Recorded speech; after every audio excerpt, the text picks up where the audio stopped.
Hey there, welcome to Contracts and Chaos. My name's Alyssa. And I'm Brenna, and we're here to tell you that you are not alone in the mayhem of this real estate industry. We're keeping it real and sharing our stories, strategies, and successes in today's real estate world. So come join us every Tuesday while we talk contracts and chaos.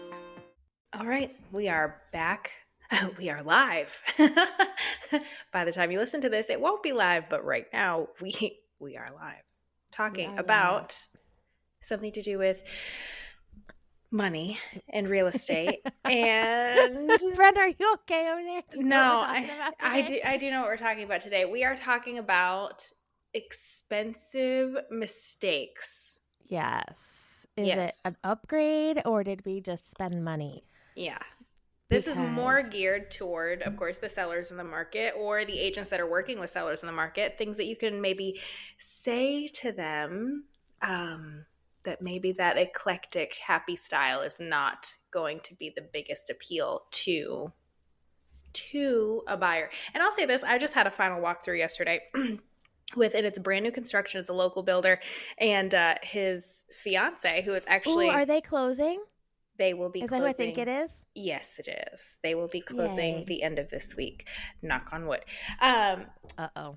Okay. No. It's all good. I'm just saying, because the universe does weird things sometimes. You know what I mean? There's no reason that we should be alarmed. Where was I going with that? Oh, so the builder and the agent were talking, and it's actually the agent is the builder's fiance, which is even funnier. But anyways, we were talking about how she had wanted to put dark cabinets and dark countertops in the house because she likes dark, moody aesthetic. And she is like, I have a question for you, talking to my buyers. Like, if this house had dark cabinets and dark granite, like she showed them examples, would you have still loved it and still bought it? And the husband was like, no. And the wife was like, well, I don't know, I'd have to see it, right? But the agent laughed and she's like, well, we didn't put it in there because obviously the white, the clean, it makes it look bigger, it's more appealing to more buyers. But she was talking about her and the builder were talking, and when she built her house, chose all dark because that's what she wants, right? But in that conversation, she was like, I knew that it would eliminate a huge amount of buyers to put that moody element in here, because there's a lot of people that can look at it and be like, oh, that's cool, but they still don't want to live there. Right. So that's kind of what we're talking about today. Just because you love it, you saw it on Pinterest, and you think it's cool, or you spent $25,000 on it, doesn't mean it's adding anything to your property value. So right. And this all came up because I was showing a house a couple weeks ago, and the agent had put in like, oh, they've done $30,000 in upgrades. And my clients and I are looking around the house going, where the fuck are the upgrades? Like, what are you talking about? No. And so before I sent her a nice message and was like, hey, like, do you have a list of what they did? Like, maybe I'm just missing something. Well, I also went back to the old listing. One of the big things that she was so very proud of, and they were so very proud of, was they'd taken out the wood floors and put in vinyl. It's a personal preference, really. It really is. But I don't think that that's an upgrade. No, that's what we said. We were like, what? Mm-hmm. We thought that added value? Yeah. And then it was, they had painted the whole house. That's not an upgrade. Well, it's not an upgrade. Now, some of the advice we're going to give you is a fresh coat of paint is worth other things. But a fresh coat of paint is not worth more if you just buy the 10-gallon bucket of the cheap contractor grade crappy white paint and you throw maybe 1.5 coats over everything and you can see stuff through it, and you just whitewashed the entire house. Every room, every wall, every piece of trim, every ceiling. They didn't even use ceiling paint. They used the same semi-gloss paint on the ceilings. Yep. And they took all of the character, all of the dynamics out of this house. Like it was gray flooring, white walls. All of their furniture was gray and white. Very And then, sterile. yeah, and then dark brown cabinets that haven't been cleaned in forever. And we were just like, okay. And then it was, they graded the backyard, but they never seeded it or followed up with keeping up with the grass. So it was all eroding anyway. And we were just like, they're never going to get that out of it. And they're selling within like a year or two of buying and trying to up the price by quite a bit. And we were like, nope. So I have, there's a lot of few things. There's a lot of few. Jesus, that's not English. There's a lot of things that can be done that will change the value of your house, right? But there are things that people immediately think will change the value of their house that don't, right? Like, for example, a $225,000 house, right? We're not putting marble showers in there, right? That's not a upgrade that's equal to the house. You're over improving for the neighborhood. Right. So when an appraiser comes in, they're like, I mean, hey, nice shower, but like, I'm not going to give you an extra, $7,500 on that bathroom because it's marble and you just paid $15,000 to get it done. That's not going to happen because it's not in line with what the neighborhood has to offer. Or popping I'm trying to think of like a dramatic feature or fixture, a pot filler. A pot filler. I want a pot filler. I would probably never use it, but I would love a pot filler. It looks so pretty. But guess what? To put, again, that same house, say a $225,000 house, you're not going to put a brass or a gold or a black even pot filler in that house. It's not something that will add value to the property. The other thing, I've got clients that they have it's not a full formal dining room. It is like, it has like the columns that kind of like separate that area out into a dining room, if that makes sense. And they're talking about putting half walls up because they want it to work as like a area for their grandkids, like a play area for the grandkids, right? And I was like, listen, that's well and good. That's not going to be an appeal to people, right? Because they say, oh, this is great. You can see the kids, but not like they're not everywhere. And I'm like, that's wonderful. And they're like, no, it doesn't matter because we're going to live and die in this house. Great. Then I love it. Like, do whatever you need to do for you. Right. But that is something that as a listing agent, if I was to go into that appointment, I'd be like, hey, this is an odd marketing piece, right? Like, I can't advertise your kid corral on Facebook. Your kid corral. Right? Or like, so I have a client who's looking at this house right now and it's 4 bedrooms at just under 1,000 square feet and there's literally no living room. It's a hallway in the entrance. And the washer and dryer are literally on the kitchen floor. Like they're in the middle of your kitchen and they're going to end up blocking the walkway into the kitchen that already barely has room for a table. And she has 3 kids. And I'm just like, where are y'all going to eat dinner? Where are y'all going to watch a movie? That's a really big one. It's fine. And I'm like, it's not, though. Like, I get it. It's pretty. It's all remodeled. But we've got to look at the actual day-to-day use of this house. And to me, I'm like, okay, so it's great that he remodeled this house. But there's a reason it's been on the market for over 200 days because no one wants a house without a living room. Well, and there's not a lot of people that need that 4th bedroom, like, right? Like, what's the not at that square footage. Right, at that square footage, what is the benefit of a 4th bedroom? If you have multiple kids, obviously, stack some bunk beds, a trundle, a pull-out couch, whatever it is. And that's one thing that I've come across with, gosh, I've been working with so many buyers recently. It's bananas. But the biggest thing, there was one house that they added they remodeled and did a sunken in living room, like straight back from whatever, like the 70s or something like that. Now, but see, that's an upgrade for me. No, because here's what happened.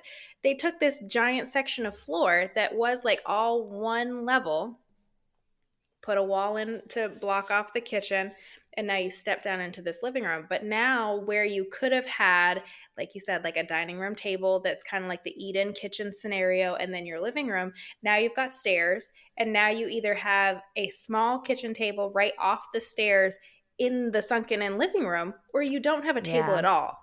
That Right, layout just because doesn't work. It that doesn't work. dip eliminated all that extra. No, and I get it. I mean, I do love a sunken living room, but yeah, if it doesn't make sense, then, So I think, to clarify, an upgrade adds market appeal and perceived value. Mm-hmm.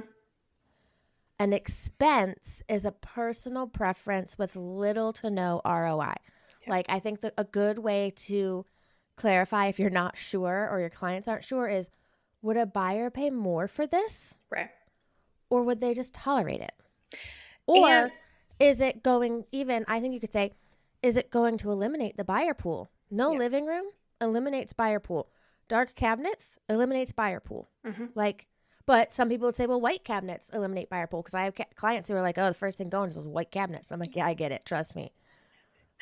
So mine's like the perfect like grayish color. So they're not really dark, but they're definitely not white. Right. So it's wonderful. I'm gonna have mine. One of my goals this summer is to have mine painted a mauve color.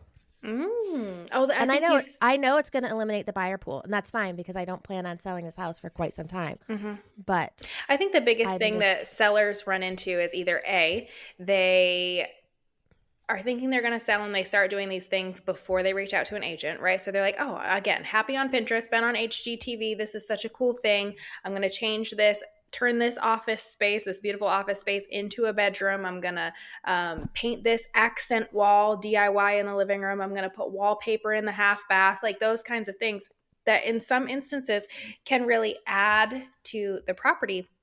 But there's other things like new isn't always better. Right, like if you're watching this and you're looking at our backgrounds, you're probably thinking, oh, Alyssa, no one's ever going to buy a house with that color room. I know. If I list my house, the first thing I'm doing is emptying this room and painting it.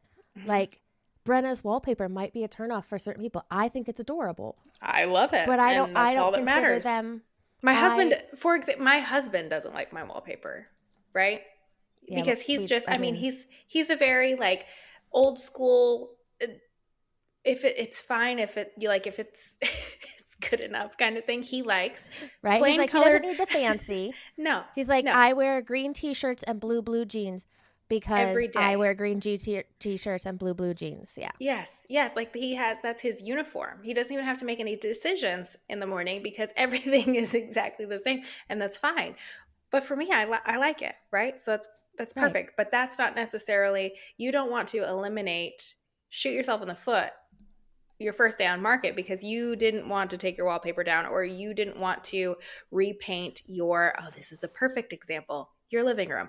A wonderful investor that I've worked with several times now texted me and said that his ex-wife was going to sell the house. And she needed a real estate agent, and he told her to call me. Great. So I go there and open the door, and it is, her home was the model home. It was a new construction back in the day. It was like 2012, whatever. Beautiful home.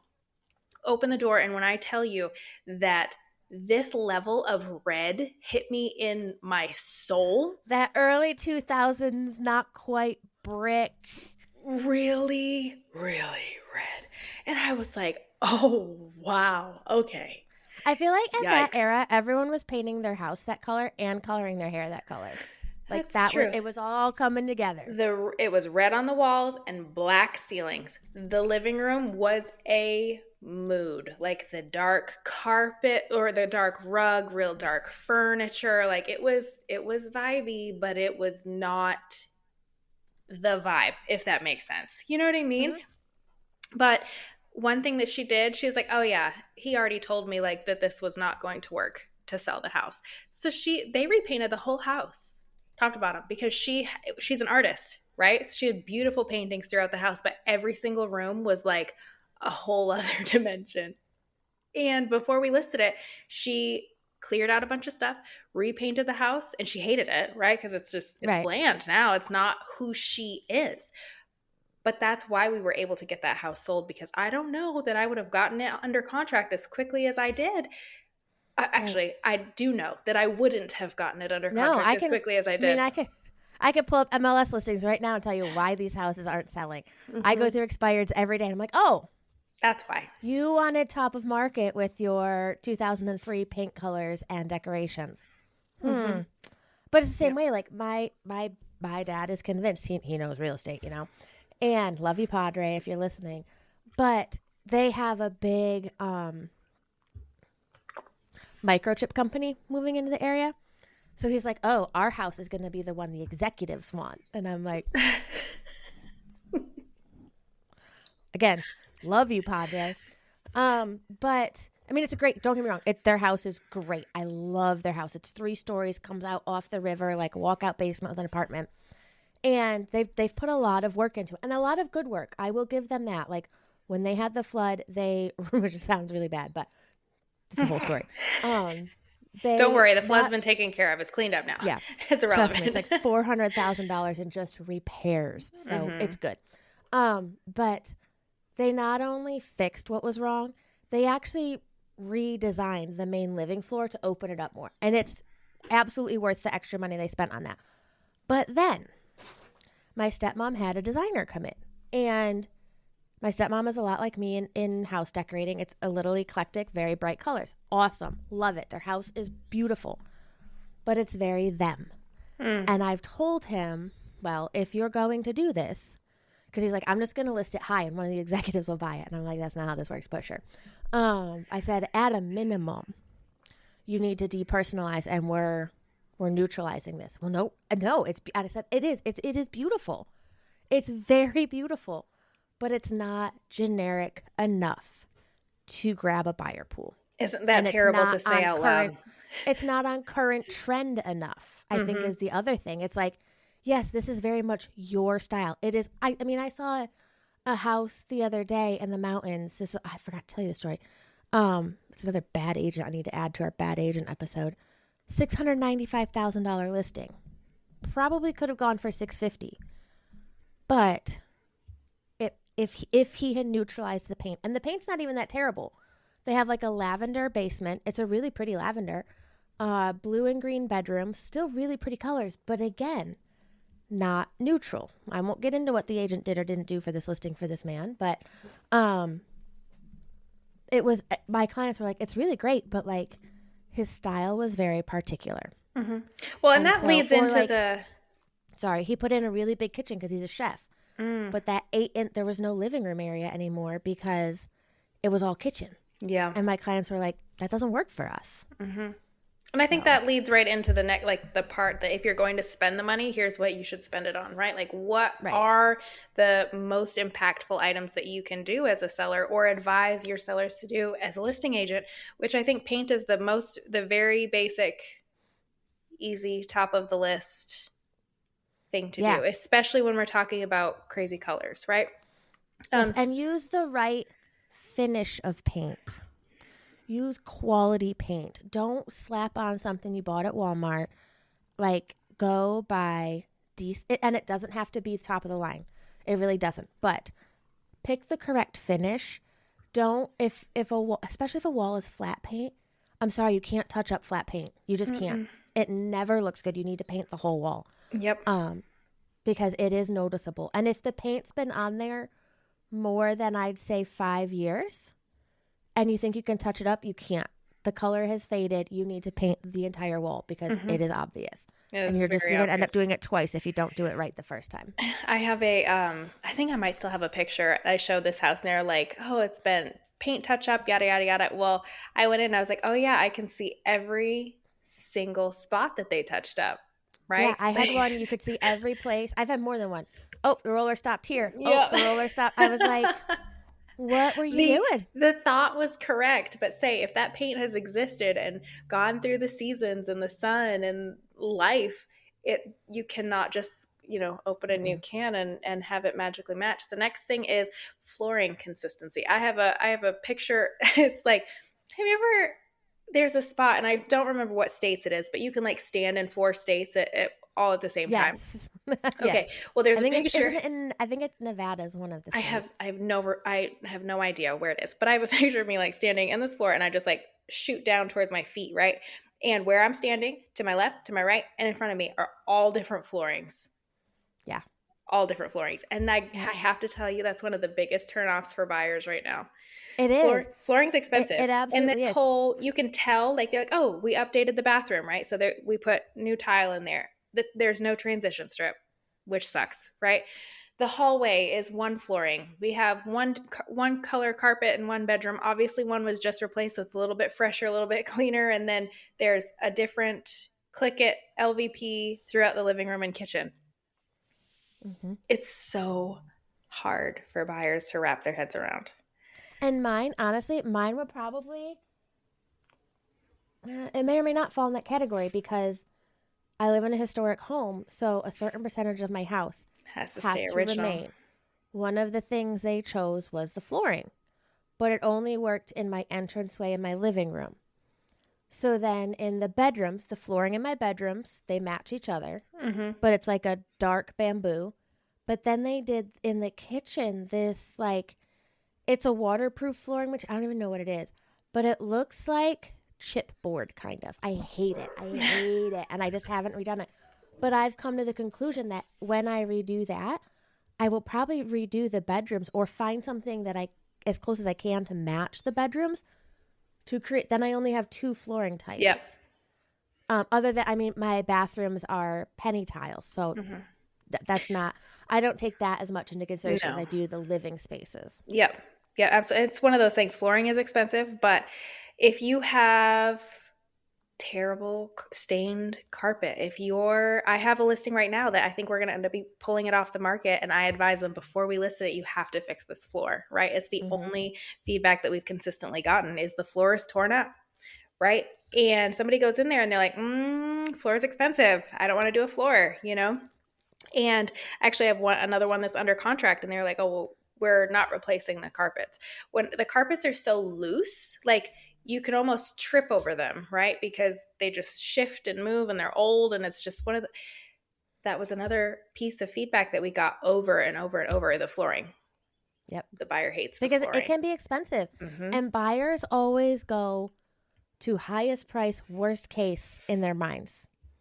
They don't go to, oh, this is, and I think we get a little jaded in this industry of what is expensive and what's not, and it's different for everyone. Yes. But if I can do a whole, like, 1,500 square foot house for $5,000 because I'm ripping carpets and running the same flooring through the whole first floor, to me, do it. That's not super expensive. Now, if it was $10,000, okay.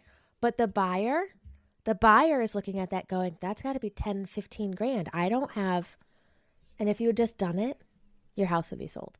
Yeah. Or even acknowledge it. And people go both ways on this. If you have the money, do it. If you don't, then acknowledge it and price correctly. Right. Just say, hey, we understand, and that's why, looking at the comparables, we knocked this much off our list price because we know someone's going to want to do the floors. Yep. But, like, I saw what was it? $1 million. I'm trying to think back. I just had the example in my brain. I was at like $1 million something listing, and what was it? Oh, I was at a $2.6 million house in Charlotte last week or a couple weeks ago. Brand new construction, beautiful. The one next door was 2.3, complete remodel, same builder, gorgeous. And maybe this is at a different price point that this would then be customized. I did not dig that deep into these listings. I was at brokers' opens and they were busy, so I did not ask questions. They didn't finish the closets. There was nothing to hang anything on. There was no shelf. So maybe at that price point, that's something that you can customize before closing. I don't know. But the other thing was, like, they'd done all these upgrades and the street that it's on was major busy road. And they put in, you have the ability to add a rear driveway. No, honey, read the room.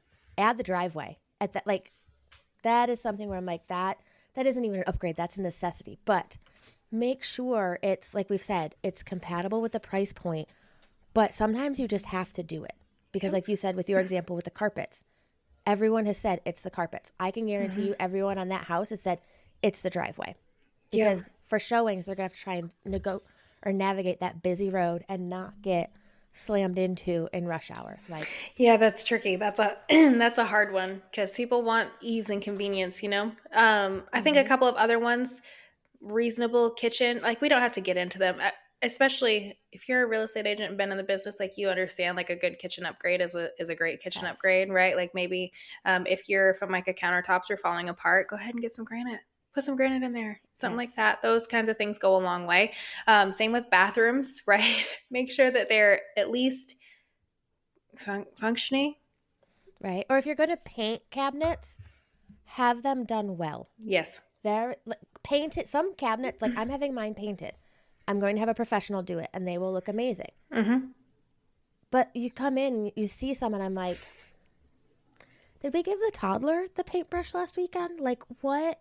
Now, and I will say, my sister had this happen once. She hired professionals and they did a crappy job. Yeah. She didn't know because, they never worked for her. So make sure you find someone with good references. But if you're going to like paint a cabinet, do it well. Because there's nothing worse than seeing, when I see a crappy painted cabinet, I go, okay, what else did they do wrong? Mm-hmm. What else was half-assed in this remodel or this upgrade? Curb appeal is another big one. I feel like there's a lot of gardening and stuff coming back around, but people love an easy landscape, right? Girl, or I have even like bushes because I don't want to deal with them. I don't have bushes either because also every same time my and mom snakes comes, live she's in like, them. let's go get you plants. And I'm don't like, want no, thanks. I don't want snakes. I don't want to take care of them. I don't want to. I have the blackest thumb. Like, I seriously, a plant will come into my realm and it will immediately shrivel up and die. I just don't know what to tell you. Yeah. So landscaping is really not my jam. I know a lot of people who are really good at it. A lot of people that love to go out and maintain their little flower beds and gardens. My mother-in-law being one of them, right? Make it easy enough that people are like, oh, that's pretty, but it's not. It doesn't look like work, right? Something very simple. Make sure it's if you're not putting in new trim or new bushes and stuff like that, maybe add some fresh mulch. Trim that stuff up. Make sure that your yard's mowed. Like, those little things really go a long way. And then my favorite one of all, please, your light fixtures. We won't get into the boob lights. By the way, I changed my light bulbs the other day. I'm so glad. They match now. I'm so glad. Goodness gracious. I know that there's some old fixtures. If there's fixtures that are literally like don't work, replace them, right? Not only is a buyer going to be sitting there like, what does this light switch do? Because nothing's happening.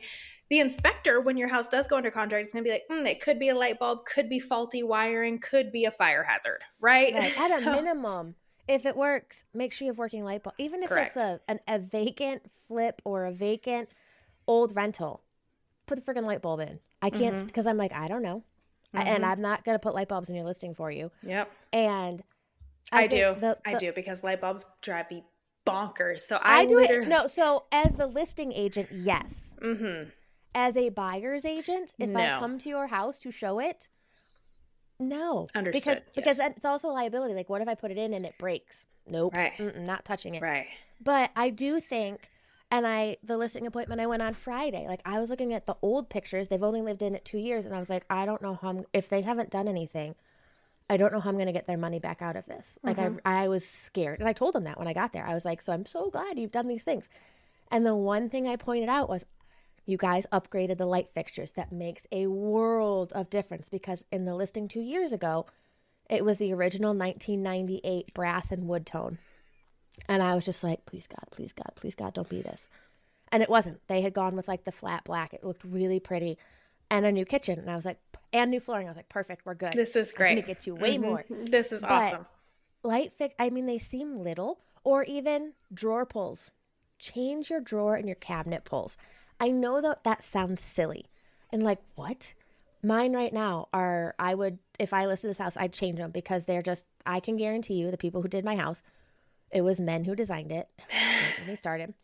And they just went probably with whatever was the cheapest, and everything in my light fixtures, everything's like the brushed nickel. Well, I have black doorknobs, which makes no sense. But anyway, but that's one thing I would do, is go through and change my drawer pulls to something that's a little more updated, And I think those show wear and tear a lot. Yeah. Like, if you don't buy good ones, they can show a lot of wear and tear. So that's something I think that $5 a drawer pull will go so much further than, taking out the hardwood and putting in vinyl.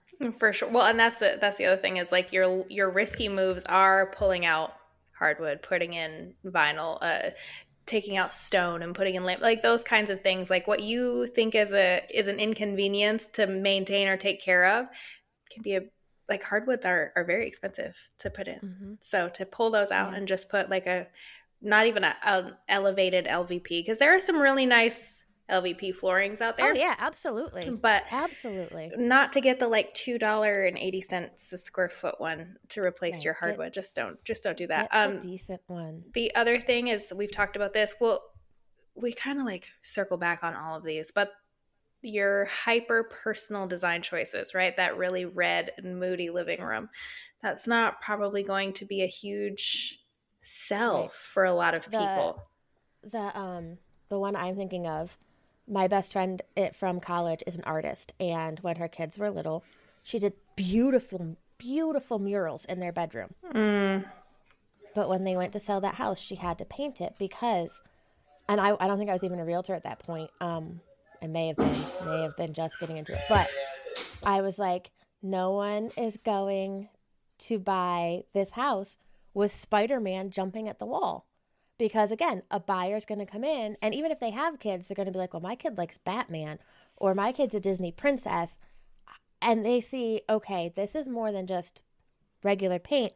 Like, I have to neutralize an entire mural, so we're going to have to do primer and paint, and they're just looking at it going, ka-ching, ka-ching. I think another one is, like, a partial update. If you're going to put in, like, you have the old 3x3 square tiles in your bathroom, like on the wall, not just like the tub wall, and you put in a new vanity that's super hyper modern, brand new, like current trend.